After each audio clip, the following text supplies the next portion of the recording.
Welcome back, everybody, to Niners Now. I'm your host, Brady Grustas, at Grustas Brady on X. You can follow me there. And today, we got kind of a special episode for you. Because there is no 49ers game Sunday, I will not be doing the game preview today's video. I will be doing it on Monday, heading into Monday Night Football.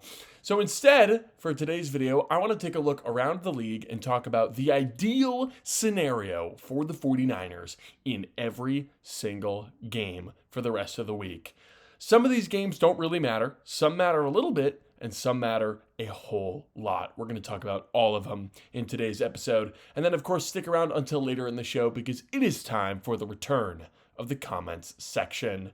Before we begin, go ahead and subscribe down below. The support has been amazing so far. We are so close to 500 subscribers. Really appreciate it, you guys. So please leave a like, leave a comment, subscribe, and let's get into it. So, like I said, we're going to be talking about the Sunday football rooting guide for the 49ers. This is all, of course, in pursuit of making the playoffs, right? This is what we are looking for the San Francisco 49ers, and I want to look at the games across the league on Sunday, so you 49ers fans out there will have an idea of what to root for and what the ideal situation is.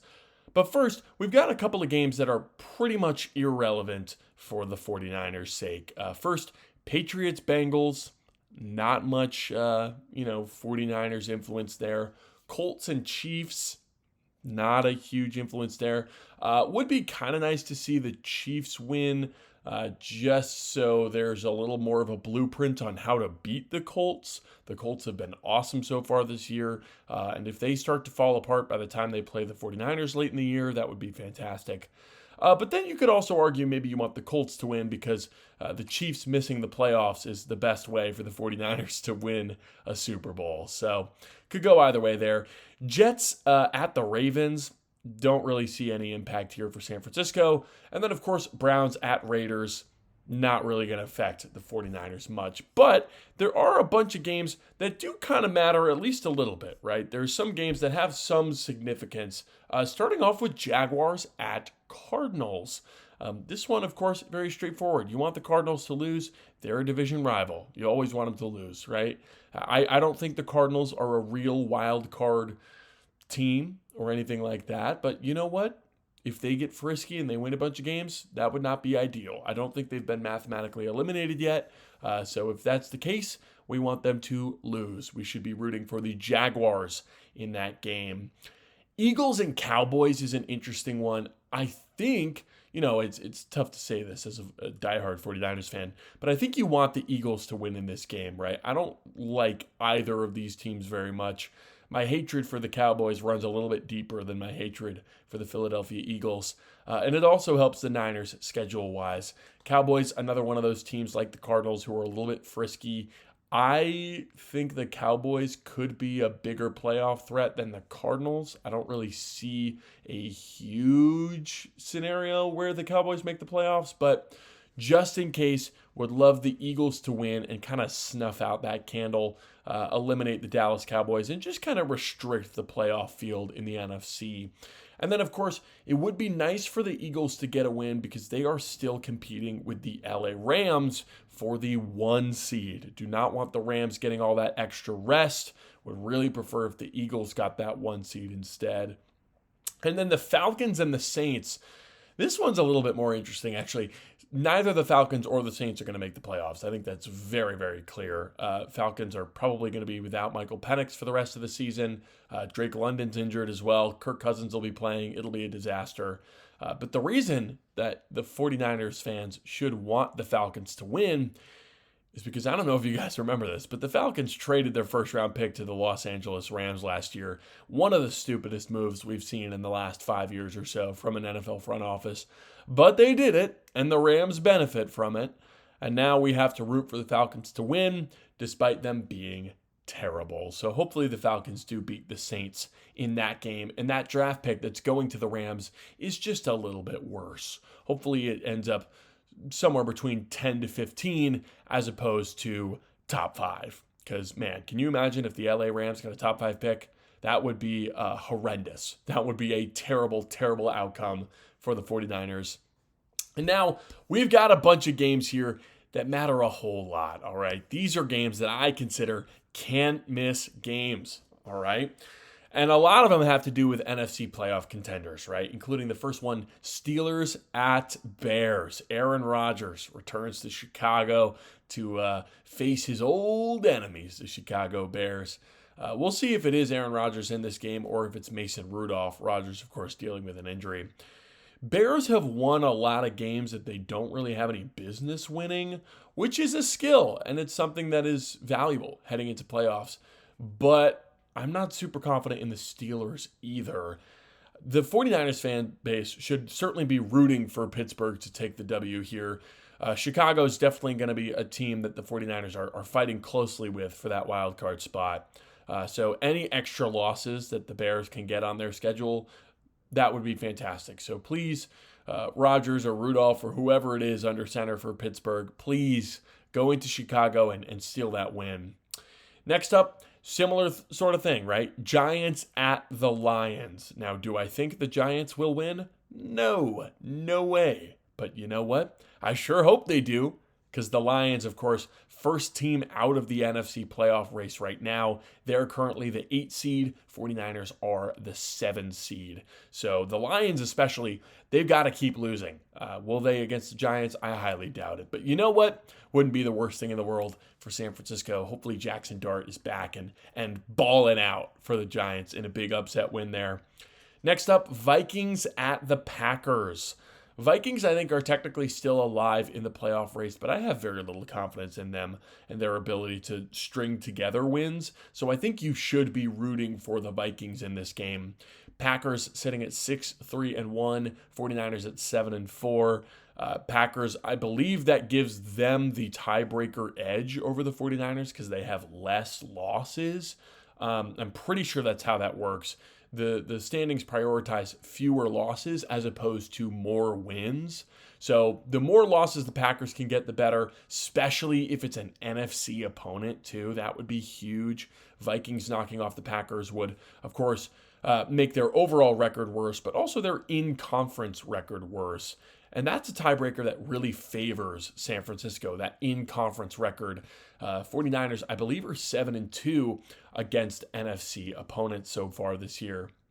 And then next one, Seahawks at Titans, right? Seahawks, they're not going to lose this game, but I really hope they do. That would be awesome. I'd be a Cam Ward fan forever if he could knock off the Seattle Seahawks.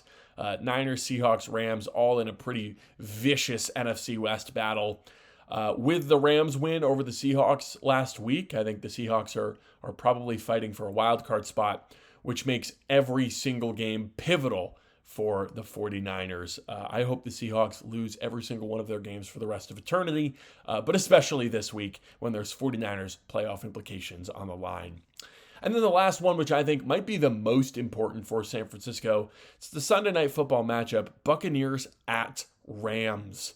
Rams obviously leading the NFC West, fighting for the 1 seed, and the Buccaneers currently leading the NFC South, trying to hold on to that lead as much as they can with the Carolina Panthers lurking.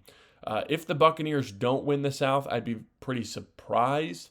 But if they don't, if Carolina finds a way to take that division, then the Buccaneers will certainly be competing for a wild card spot, and you don't want to see that. So I do think, in a weird way, you might be rooting for the Rams in this one. There's pros and cons for both the Rams winning and the Buccaneers winning. If the Bucs win, that means they're pretty much locked into the 3 seed. Not officially, not mathematically, of course, but just in terms of how I'd think about them. Buccaneers would be really comfy in the 3 seed, which means they're not taking up a wild card spot. And of course, that means the Rams lose and they're 1 game closer to the 49ers winning the NFC West, right? That's obviously ideal. But if you want to be a little bit more realistic and you don't really think the 49ers are playing for an NFC West title and you're more focused on the wild card race, then I think you might want to root for the Rams in this one. I could see it going either way. But of course, I'll be rooting for the Buccaneers just because I like them a whole lot. They're a really fun team to watch, and I don't like the Rams very much. So I hope the Buccaneers get the win on Sunday Night Football. So those are my tiers, I guess, of the Week 12 Sunday slate of games. As a reminder, the games that matter a whole lot for 49ers playoff seeding are the ones that I think you should be keeping a close eye on, and they are the Steelers at the Bears, the Giants at the Lions, Vikings at the Packers, Seahawks at Titans, and of course Sunday Night Football, Buccaneers at Rams. What do you think? Do you think the 49ers will come out victorious in some of these alternative matchups? Do you think that teams like the Bears and the Lions and the Seahawks have any chance of of getting upset? And who do you think wins on Sunday Night Football? Do you think it'll be the Buccaneers or the Rams? Leave your thoughts in a comment down below, because it's time for the comments section segment. I love this segment. I get to chat with you guys, go over some of your comments, and give my thoughts. Thanks, of course, to everyone who commented. I really appreciate it. If you'd like to be featured in this segment, leave a comment. Leave more than one. You can comment on my hair or my hoodie or the 49ers or my graphics or whatever you like. Just leave a comment, and I'd be happy to feature you guys on the episode. First comment here from Matt. Trade Mac for value. Build around Purdy and start moving vets. Time for a new era. Can't depend on veteran stars if they're going to be in the hospital every other week. Not a bad take, Matt. I certainly agree with you there. This is exactly what John Lynch tried to do last year in the offseason, right? Youth movement. Get younger, get cheaper, get healthier. We talked about that a lot on this channel over the summer, right? However, I do think there's a line. I don't think this is a rebuild for San Francisco, because even with all the injuries they currently have, you're winning games. You're in playoff position, missing an absurd amount of talent on that team. So if the 49ers can just get like a little bit luckier, not even a lot, just a little bit luckier when it comes to injuries next year, they will be in contention for the NFC West. So I don't think you should start selling off all of the high-priced veterans, right? But younger, cheaper, healthier, that is always a good mantra to keep in mind. From B19 now, our next comment, I don't think you can let Jennings go. Ayuk is still hurt, Pearsall banged up. Who else do you have? That's a good point, right? It's really tricky. The Jauan Jennings thing, that's the biggest question going into the offseason for me. Like we just said, you've got to get younger, cheaper, and healthier, and Jennings does none of those things, but can you really afford to let Jennings go with all this wide receiver confusion? My personal opinion, I think you probably have to let him walk. It is tough. It is a tough decision. Jauan Jennings has been an awesome 49er, but if Brandon Ayuk is healthy, then you've got to let Jauan go. Because at that point, you've got two guys who I think are legit number one caliber wide receivers in Ricky Pearsall and Brandon Ayuk.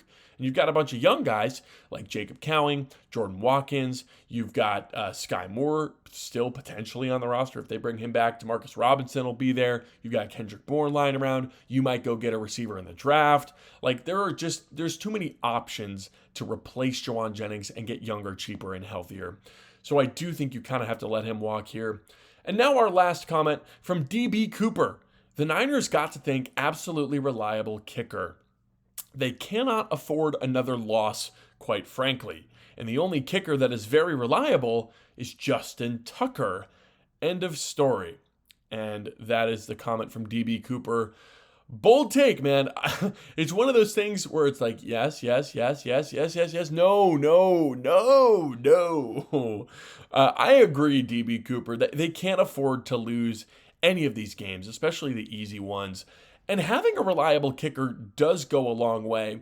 If you're going to rely on the offense to win you games, kicking is a part of that. I know it's technically special teams, but kickers put up points, and putting up points is how you win games, especially if you have a defense as banged up as San Francisco, right? Tucker is not the answer, man. Even aside from the horrendous off-the-field issues, look that up if you are not aware of what's going on there. He's just not reliable anymore. I mean, if you look at his 2024 season, he missed 8 field goals last year. That's 73.3% field goal make percentage. That's the worst of his career by far. 22 of 30. I mean, that is just horrendous from Justin Tucker. It's inexcusable. And it's no surprise that the Ravens cut him. They probably would have even if he didn't have those allegations. So I'm pretty firmly against Justin Tucker as a 49er. I'm glad they went with Matt Gay instead. And that might be the only time you ever hear me say that sentence. So that's all for today, folks. A little quick episode today, a little bit of a special one. Do you think the 49ers should re-sign Juwan Jennings? Leave a comment down below with your thoughts. And of course, let me know if you enjoyed this episode. Leave a comment, leave a like, and let me know if there's any topics you'd like to see me cover. Thank you all for watching, and subscribe for 49ers videos 5 days a week. I'm Brady Grustas at GrustasBrady on X. This has been Niners Now, and I'll see you tomorrow.